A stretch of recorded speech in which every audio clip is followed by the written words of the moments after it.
Assalamualaikum warahmatullahi wabarakatuh. Selamat pagi semuanya. Apa kabar? Semoga teman-teman semua dalam keadaan sehat. Dan pada pertemuan pertama ini kita akan mempelajari mengenai konsep biaya pada akuntansi biaya. Jadi teman-teman bertemu dengan saya dalam satu semester ke depan dan kita akan mempelajari mengenai akuntansi biaya. Untuk pertemuan pertama ini kita akan mempelajari mengenai konsep biaya. Nah, mungkin kita harus perlu mempelajari dulu apa sih biaya, kemudian konsep biaya itu seperti apa, klasifikasi biaya itu ada apa saja, kemudian apa itu akuntansi biaya, dan selanjutnya kita akan mempelajari itu sebagai dasar untuk kita dapat menyusun laporan biaya produksi gitu ya. Nah, mungkin yang pertama konsep biaya ini kita harus tahu dulu apa sih bedanya biaya dengan beban. Kadang kita menganggap bahwa biaya dan beban itu sama, sedangkan pengertian beban dan biaya itu berbeda. Kalau biaya itu terletak pada saat kita membeli sesuatu, kemudian kita maksudkan bahwa pengeluaran yang kita keluarkan itu untuk menambah aset kita, sedangkan kalau beban itu lebih ke bagaimana kita mengeluarkan sejumlah dana yang tujuannya adalah untuk meningkatkan atau mencapai sebuah pendapatan gitu. Jadi kita harus paham dulu pada saat kapan kita akan menggunakan beban dan pada saat kapan kita harus menggunakan kata biaya gitu ya. Jadi seharusnya kita menganggapnya itu beban ya, karena beban itu tujuannya adalah untuk mencapai sebuah pendapatan.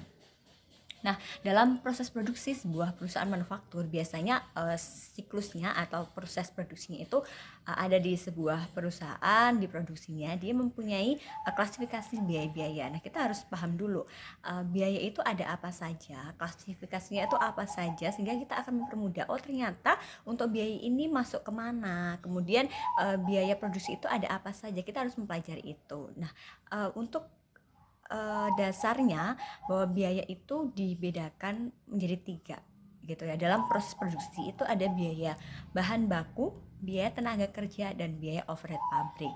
Nah, simpelnya saya akan berikan contoh seperti ini. Jika kita dalam posisi atau kita memiliki sebuah perusahaan yang bergerak dalam furniture, mungkin khusus untuk membuat meja, maka kita akan klasifikasikan, kita identifikasi biaya-biaya apa saja yang masuk ke dalam bahan baku, biaya apa saja yang akan masuk ke tenaga kerja, dan selanjutnya bahan apa saja yang akan masuk ke biaya overhead pabrik. Oke, kita akan berasumsi, kita akan berimajinasi bahwa kita berada di sebuah perusahaan manufaktur, kemudian kita akan memproduksi satu meja, di mana satu meja itu memiliki komponen-komponen. Yang pertama, untuk bahan baku adalah bahan yang memang utama digunakan untuk memproduksi sebuah meja, yaitu lembaran kayu.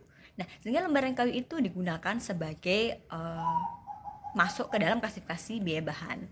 Nah, selanjutnya kalau misalnya saya adalah mandor, kemudian saya juga punya tenaga kerja yang khusus membuat meja itu, maka kita harus bisa membedakan, mengklasifikasikan biaya gaji yang diberikan kepada saya dan diberikan kepada karyawan saya atau buruh yang khusus membuat meja itu berbeda klasifikasinya.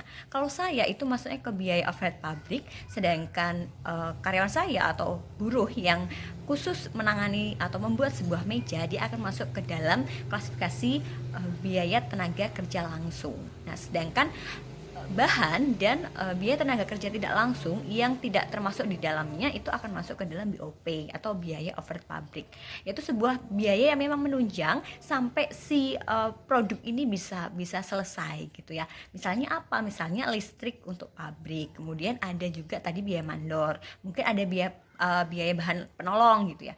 Kenapa ada seperti itu? Karena kita akan klasifikasikan biaya-biaya yang tidak dapat ditelusur itu akan kita masukkan ke dalam BOP. Misalnya apa? Dalam pembuatan meja kita butuh yang namanya lem, kita butuh yang namanya cat, kemudian tadi ada buruh, dan biaya-biaya tetap lainnya yang masuk ke dalam klasifikasi pabrik itu dimasukkan ke dalam BOP.